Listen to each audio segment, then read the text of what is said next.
दिनेश जिंतल जी को आमंत्रित करते हैं। वो आज अपनी किताब अध्यात्म सफलता की कुंजी गुरुदेव के कर कमलों द्वारा अनावृत करने के लिए यहाँ पर आ रहे हैं। इस किताब में योगी दिनेश जिंदल जी ने अपने साथियों के अनुभव साझा किए हैं कि कैसे अध्यात्म के मार्ग ने उन्हें शांति, संयम और सफलता प्रदान की। उन्होंने बताया कि अध्यात्म से उनका गुस्सा कम हुआ, लक्ष्य पर ध्यान बढ़ा और जीवन में संतुलन आया। मैंने एक किताब लिखी, अध्यात्म सफलता की कुंजी, और इसका विमोचन 6 तारीख को बेंगलोर में परम पूज्य गुरुदेव श्री श्री रविशंकर जी ने किया। तो उसी के बारे में बताने के लिए मैंने आपको यहां आमंत्रित किया है। बहुत सालों से मेरे मन में इच्छा थी किताब लिखने की, लेकिन नहीं हो पा रहा था। तो फिर दिसंबर में मैंने स्नेह देसाई जी एक हैं, उनका प्रोग्राम अटेंड किया अहमदाबाद में जाके। उसमें उन्होंने कहा था कि आपको उस प्रोग्राम में बुक लिखनी भी सिखाएंगे, और उन्होंने ये भी कहा था कि आपको 3 दिन में ही बुक लिखवा देंगे। तो मैंने अपनी टिकटें जो तो प्रोग्राम खत्म होने के 3 दिन बाद की बुक करवाई थी वहां पे। तो मैंने कहा 3 दिन में किताब लिख के ही आऊंगा। तो उन्होंने वहां पे फिर कैलाश पंजानी जी एक थे जो पब्लिशर हैं, विंग्स पब्लिकेशन करके उनका पुणे में है। तो वो आए थे, उन्होंने टॉक दी 2 घंटे की, और उस 2 घंटे की टॉक में ही मेरे को लग गया कि हम किताब लिख सकते हैं। तो मैंने तुरंत रजिस्टर किया, और फिर 3 दिन में किताब तो पूरी नहीं लिख पाई, लेकिन मैं 3 चैप्टर्स उसमें लिख दिए थे। और फिर उसके बाद रेगुलरली मैंने किताब लिखी, और अभी मैं कंप्लीट कर पाया, और अभी 6 जून को परम पूज्य गुरुदेव ने उसका विमोचन किया है। सफलता की कुंजी नाम रखा आपने, और इसमें क्या कहना चाहते थे आप? सर, मैं ये कहना चाहता हूं कि अध्यात्म ही सफलता की कुंजी है। अगर आप सच में सफलता प्राप्त करना चाहते हैं तो अध्यात्म के माध्यम से ही हो सकती है। जैसे मैं एग्जांपल एक बताता हूं आपको। जनरली क्या होता है, अगर आदमी आध्यात्मिक है तो उसको जब वो मेडिटेशन करता है, प्राणायाम करता है, ध्यान करता है, सुदर्शन क्रिया करता है, तो उसका गुस्सा बहुत कम हो जाता है और वो शांत रहता है। कोई भी अगर व्यापारी है, अगर वो गुस्सा करता है तो आप देखो उसका व्यापार नहीं चल सकता है। अगर हम किसी की दुकान पे कपड़ा लेने गए हैं, है ना, हमने उसको 10 कपड़े देख लिए और वो चिढ़ गया, तो 11वां कपड़ा नहीं दिखा रहा है, तो हम तो नहीं खरीदेंगे। और अगर एक व्यापारी है, उसने 10 कपड़े भी प्यार से खोल के दिखाए, और उसके बाद 2-3 और भी हमने खुलवा दिए, तो तब भी वो प्यार से खुलवा रहा है ना, तो उसमें से हो सकता है कि हम कुछ ना कुछ ले लें। किसी भी प्रोफेशन पे ये लागू होता है। अगर हम अपने ऑफिस में मन शांति से बैठे हैं तो जो भी हमारे पास क्लाइंट आया है तो हमसे काम करवा के ही जाएगा। और अगर हमारा मन अशांत है तो जितना मर्जी सोच के आया कि हाँ जी जिंदल साहब से काम करवाना है, तो वो नहीं करवा के जाएगा, क्योंकि हम कुछ ना कुछ बात ऐसी कह देंगे कि उसका मन खराब हो जाएगा। अध्यात्म सफलता का बेस है सर। इसमें प्रॉपरली क्या कहना चाहते हैं? कुछ करना पड़ेगा, ये किताब पढ़ने से ही मन का ठीक हो जाएगा? किताब पढ़ने से आपको पता लग जाएगा कि अध्यात्म से सफलता मिलती है। जैसे मैं खुद इस चीज का एग्जाम्पल हूं। मैं एक बहुत सफल व्यक्ति हूं, तन से, मन से और धन से। तो मैं अपनी सारी सफलता का जो क्रेडिट है वो अध्यात्म को देता हूं, सुदर्शन क्रिया को देता हूं। सर, मैंने 2004 में सुदर्शन क्रिया सीखी थी। 21 साल हो गए हैं। 21 साल में मैंने 21 दिन भी क्रिया मिस नहीं की होगी सर। मैं डेली सुदर्शन क्रिया करता हूं, और सांसों की रिदमिक प्रोसेस होती है। आप देखिए सर, जीवन में सांस ही सब कुछ है। हमें जितनी ऊर्जा मिलती है भोजन से, नींद से, सूर्य से, जितने भी हमारे सोर्सेज हैं, सबसे इंपॉर्टेंट सोर्स हमारा सांस है। लेकिन जनरली आम आदमी को सांस से कैसे ऊर्जा प्राप्त करनी है वो नहीं पता है। जिंदल साहब, लोग काफी ज्यादा जानना चाहते हैं कि आपके पास टाइम कहाँ से आता है? आप समाज सेवा में भी हो, योग में भी हो, किताब भी लिख रहे हो, बिजनेस भी करते हो, तो समय का कैसे एडजस्टमेंट होती है? सर, यही सबसे बड़ी बात है, क्योंकि मैं रेगुलरली ध्यान करता हूं, सुदर्शन क्रिया करता हूं, तो सब कुछ अपने आप मैनेज होता है।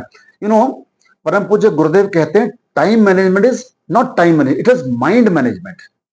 अगर आपका माइंड मैनेज्ड है ना तो सब कुछ मैनेज्ड है, पूरी जिंदगी मैनेज्ड है, आपके रिलेशनशिप मैनेज्ड हैं, आपका स्वास्थ्य मैनेज्ड है, सब कुछ। सर, सुदर्शन क्रिया से शरीर ठीक नहीं होता है, लेकिन सुदर्शन क्रिया से हमारा मन ठीक हो जाता है और फिर मन में संकल्प आता है कि मैंने सुबह से सैर करनी है। जब मन स्ट्रांग हो जाता है फिर हम उस सैर को करते हैं।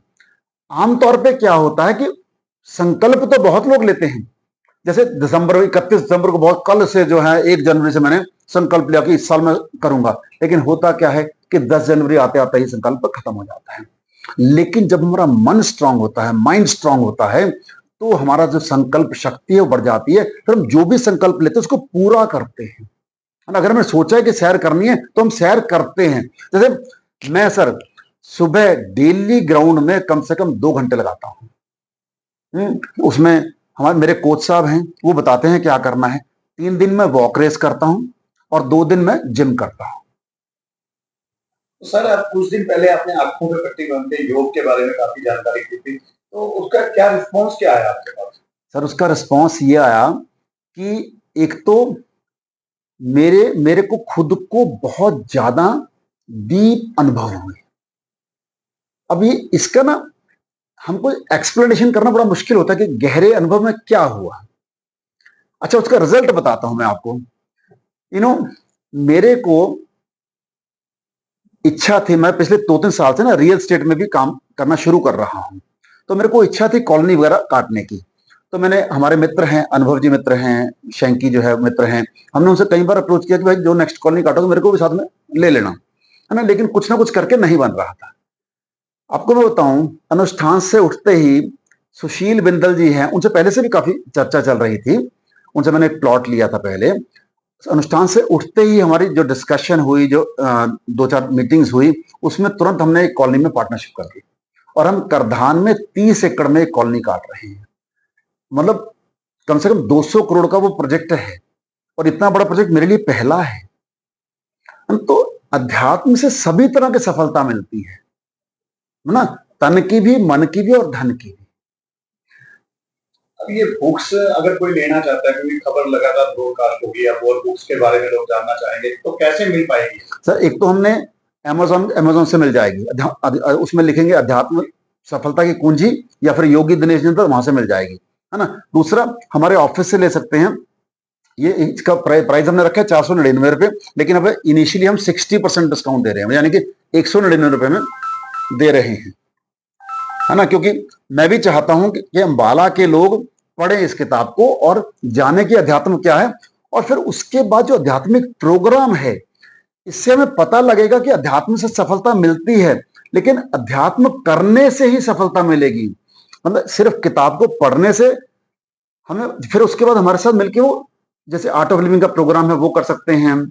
एक हमारी माइंड पावर वर्कशॉप होती है, जैसे हमारी अगली माइंड पावर वर्कशॉप 9-10 अगस्त को है, फुल डे की वर्कशॉप होती है, सुबह 9 से लेकर शाम को 6 बजे तक। सर उसमें 2 दिन में व्यक्ति आते हैं और कहते हैं कि हमारी तो जिंदगी चेंज हो गई, जिंदगी का मजा आ गया। करना वही कुछ है जो पहले कर रहे थे, या जैसे आप पत्रकार हैं तो पहले ही पत्रकार थे, बाद में पत्रकार रहेंगे। मैं इंजीनियर हूं तो पहले इंजीनियर था, बाद में इंजीनियर। लेकिन मन की स्थिति चेंज हो जाती है, और ये जो खुशी है, जो आनंद है, ये मन की ही स्थिति है। सिचुएशंस जो मर्जी हो, उसको हम कैसे लेते हैं इस पे डिपेंड करता है कि हम खुशी में, जैसे कोई फेलियर आ गया, फेलियर को हम एज ए लेसन भी ले सकते हैं, फेलियर को एज ए डिप्रेशन भी ले सकते हैं, है ना। अब कुछ लोग जानना चाहते हैं कि योग सुबह करना चाहिए, दोपहर करना चाहिए, शाम करना चाहिए, हमारे पास सुबह को टाइम नहीं होता, तो हम उसके बारे में क्या कहना चाहोगे? सर परम पूज्य गुरुदेव कहते हैं कि योग हम किसी भी टाइम कर सकते हैं, है ना। सिर्फ उसकी कंडीशन ये होती है कि हमारा पेट खाली होना चाहिए, यानी कि भोजन करने के 3 घंटे बाद करना है। नाश्ता किया हो तो उसके 1-1.5 घंटे बाद भी कर सकते हैं। अगर हमें फील हो रहा है कि पेट खाली, फिर हम कर सकते हैं। और समय जो बेस्ट बताया गया है, सूर्य उदय और सूर्यास्त है। लेकिन अगर उस टाइम या तो उठे नहीं है या बिजी हैं, तो हमें गुरुदेव ने कहा कि कोई एक्सक्यूज नहीं है, कोई एक्सक्यूज नहीं, है ना। किसी भी टाइम करो, बस पेट खाली होना चाहिए। जैसे इवन दोपहर भोजन से पहले भी अगर हम करना चाहें, 11 से 1 भी करना चाहें, तो भी हम कर सकते हैं।